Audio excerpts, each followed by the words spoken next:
John is looking forward to answering your questions, but I think he had a couple of things he wanted to say here. Yeah, thank you, Sam. Was that it? Okay. Thank you, Sam. Thanks, everybody, for being here today. And I know there's probably some other things you want to talk about, but I'm very, very excited about the work that's been done in the off season, and very excited that we get to actually play baseball and not just talk about it.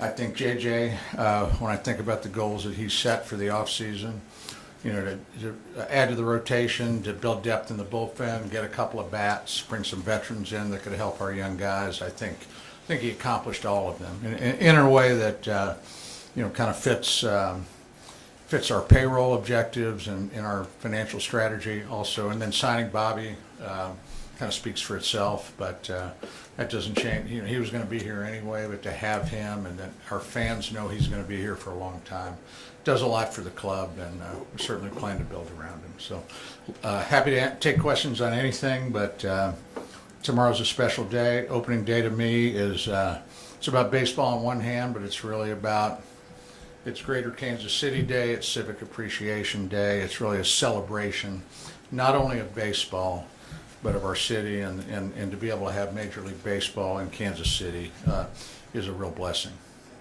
We'll do it like we usually do in this room. Just raise your hand and we'll get to as many as possible. Sam, no.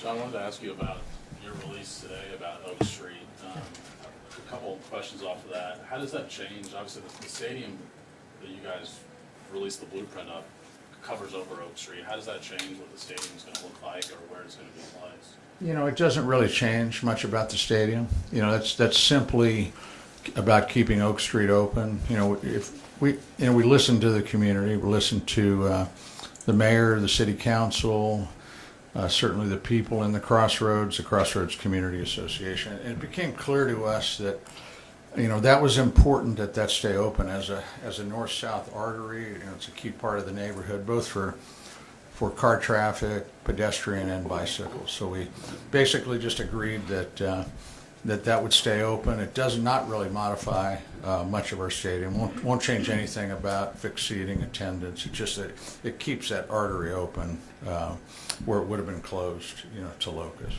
And I wanted to ask you more about the ancillary development, or I don't know, are you guys calling it an entertainment district? Like, what do you anticipate is going to be part of that, and does this change affect that at all either? You know, I don't think it changes. You know, a lot of that will be discussed after April 2nd. You know, with the city and the neighborhood. You know, we're going to have when people say entertainment, I think that district will be light on entertainment. You know, Power and Light's right north of us there. I think that the entertainment component, you know, it's going to organically happen around the stadium. When I talk to the people in the Crossroads, there's some breweries and there's some places, you know, just south of the stadium, which will become, I think their businesses will boom, and they'll be part of that neighborhood. Like I'm not saying it's like the Cubby Bear or Murphy's Bleachers in Wrigley, but you know, I think there'll be an organic entertainment district that will evolve, and then we'll certainly we'll be focused on certainly, you know, a hotel, residential, that type of thing in conjunction with the stadium. You still anticipate $1 billion private investment in that area? We do. We think there'll be $1 billion investment, I would say minimum. And we'll continue, as time goes on, we'll continue to want to acquire around the ballpark, like you see in a lot of areas. And I would think it would happen in, you know, more than one phase. Yeah, to be clear, so you're still saying your hotel and offices would be there, they just would be on the other side of Oak, and Oak would stay open? Oak would stay open. Oak would stay open, so home runs into the street like that, I mean, is that kind of the deal? Or would you have a... Hadn't really thought about the trajectory to get one over there, but yeah, I guess so.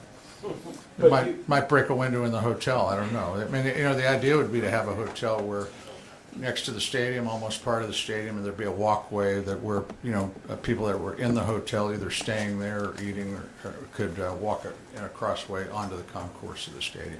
And leases are going, you have them finalized, will these be signed before the election? And who has to sign the lease? You know, we'll certainly sign it. The Sports Authority will sign it before it becomes finalized. Someone in Jackson County, either the executive will have to sign it or the legislature will have to approve it, one or the other. John, thank you. think a critic to this announcement this morning would say that you guys are doing this today just to try to get more people to vote yes. Polling seems to be very close. Maybe you guys are behind. What do you say to somebody who thinks you guys are doing this to try to just get people to vote yes April 2nd? You know, I would say that we're listening to people in the neighborhood. I think we're really from the beginning, the Crossroads Community Association, people in the Crossroads, businesses, the mayor and the city council expressed a strong preference for that to stay open. We did our original design with that closed, but that's really, Jonathan, really in reaction to listening to people in the community. Neil? How confident are you? How comfortable are you able to sleep at night? Or are you nervous? You mean about the vote? I mean, I don't sleep that well anyway, but actually probably more excited about Cole Reagan's tomorrow and what he'll do than I am thinking about the vote. But certainly I've been very engaged in this process. I knocked on doors over the weekend. I went to churches on the east side, attended a couple of labor events over the last week, went to a neighborhood meeting in the Jazz District at 18th and Vine last night. So, you know, I've got my ear to the ground. I got a pretty good feel for, I think, certainly spent some time with people in the Crossroads. You know, probably less informed on or less close to Eastern Jackson County. We've got some, you know, I think the Chiefs are spending more time out there in Eastern Jackson County or here.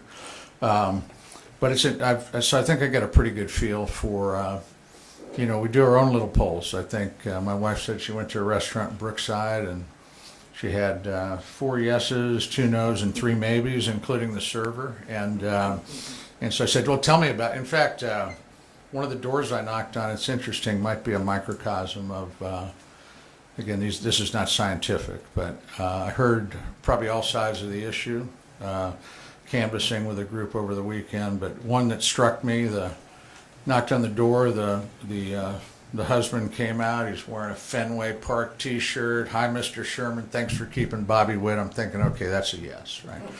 And his wife came out, says, what's going on? And she said, well, she didn't know who I was, but these people are from the Royals and want to talk to us about the tax. And she said, well, he's a yes, but I'm a begrudging yes. And I said, well, tell me about that. Because a begrudging yes could be not her, but there could be people feeling the same way that are going the other way. Well, I'm a little worried about parking. I've got some friends in the Crossroads. I'm concerned about some of the small business displacement, but I want to keep the teams here, and that's why I'm a yes. And then she didn't know who I was, and her husband told her to go get a camera. He's the owner of the Royals, and she said, "Oh, I didn't know that." And anyway, she thanked me she said, "Thanks for getting my husband excited. Now he can clean the house." But anyway, I think when you ask the question, you know, what keeps me up at night, I think it's really thinking about you know, this decision, this process for our ownership group is. And I think I've said this before. This is the most important thing that we'll probably do while we're the stewards of this franchise. We want to win baseball games, we want another parade, but this is about the future of this franchise. And in this case, it's about both these franchises. So it's really about, I hope that my objective is to keep this team in Jackson County and Kansas City to sustain ourselves as a major league city. I think a lot about our founders, Lamar Hunt and Ewing Kauffman, and I take the legacy of Ewing Kauffman and all that he did to keep this team here, and that really is what keeps me up at night. This is the route this is the path that we want to take, but I take that responsibility very seriously. Albert? This will be your 5th opening day. Is this the highest expectations you've had for a ball club? That's a great question. You know, I'm trying not to play the expectation game, but I think, Vern, that we've done a lot to make this team better. I'm particularly encouraged by the mix of veterans in the clubhouse, the energy, you know, the younger, you know, setting an example for the younger guys. No, I would say that my expectations are high, but I'm not sure I know what they are. I think time will tell. You know, we start playing for real tomorrow. And I'm excited that we've added depth. We've added our rotations better. our bullpen's better, our young guys should be at another level, and we've added some veterans to the clubhouse. Karen? Two, one about the Oak Street being open. Does that mean businesses east of Oak Street will stay put, but they can keep their businesses? You know, there'll be a lot of, there'll be discussion on the other side of April 2nd about that whole development. And what we said today is that we will keep Oak Street open. There'll be a series of discussions with the city council, and the businesses in the area as to how that will play out, after April 2nd. And the other one, this is not a negative, this is just a curious. Have you kind of looked at the season with the high hopes, and if for any reason things are turning a different way, have like a plan B strategy of this is what we'll be patient with, this is what we won't be, we don't want to get off to a slow start? Talking about the team and the team's performance? Yeah, I know I switched to baseball, yeah, sorry. Threw you a curve there. I really rely on, one thing I'd say about the question about, I think I put JJ and Q in a tough spot last year, made a change at the top. They were all in new jobs, young players, I think Sam, is it 8 people? There's 8 players on this roster that were on last year's opening day roster. It's either 7 or 8. 7. That's a pretty significant revamp. I just think I will go with the experts in that. JJ and Q and the coaching staff. We got 26 young men playing this game. We hope they gel as a team. There's going to be ups and downs in 162, which, actually but you don't panic when you're in a downturn. I think last year it was hard with all the young players, right? Sometimes with a lot of young players, they don't know that they're going to come out the other side, right? So it becomes more frustrating. We've got a lot of guys on this team now that know, Will Smith and, the leaders that we have on this team, I think they're going to be really helpful when we're going through the downsides, building confidence. But I'll rely on Q and JJ in terms of managing the clubhouse, and I'm really I'm a supporter there. John, you spend a lot of time in and out of spring training, and I know that you get to know all these guys and you're watching. What were your observations of what you saw? Not wins and losses, but just chemistry and the group that you have. In spring training? Yeah. I did see I saw a looseness that maybe I hadn't seen before, maybe more confidence. That may be the result of the veterans. Yeah, I made 3 trips down there. In fact, I maybe were you interviewing Vinny in the dugout when Bobby started throwing stuff at him? That was just a little bit of an incident that I thought this team is looser. But no, just talking to the veterans, I just think again, you have to wait. We'll see how they gel, right? We're going to be better on paper, but it's better on paper. Maybe you hit your fan graphs or your whatever the projections are. But if you can gel as a team and play together and play to win and do the things that sacrifice your own game for the good of the team first, that results in extra wins. That's not measured by the analytics group. So I think that's what I'm excited to see. But it's a new group, and they're going to have to. But I think guys like Adam Frazier played that role in Baltimore. Will Smith's won 3 World Series in a row. I asked him to buy me a lottery ticket, and but anyway, I think it'll be exciting. Johnny, the baseball operations group expanded quite a bit, especially with the research and development team. I wondered analytically just how important that is, that growth is to what you guys are trying to do just with the analytics team. Yeah, I think we added a lot of. One of the things, and DMAC would tell you this, I think.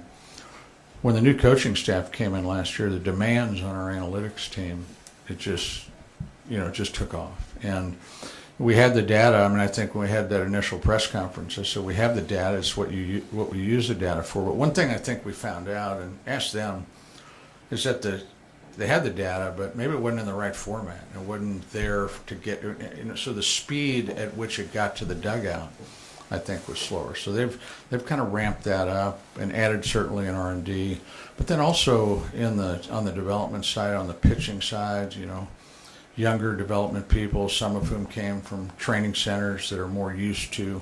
So I think you'll see there's more in the, and I'm seeing, I mean, talk to JJ about that, but I'm seeing more pretty quick turnarounds, like in pitching and adding new pitches and guys, I mean, that I think is a direct result of that. Cool. All right. Thanks, guys. Thank you. Paul will be in here in a few minutes. Thank you.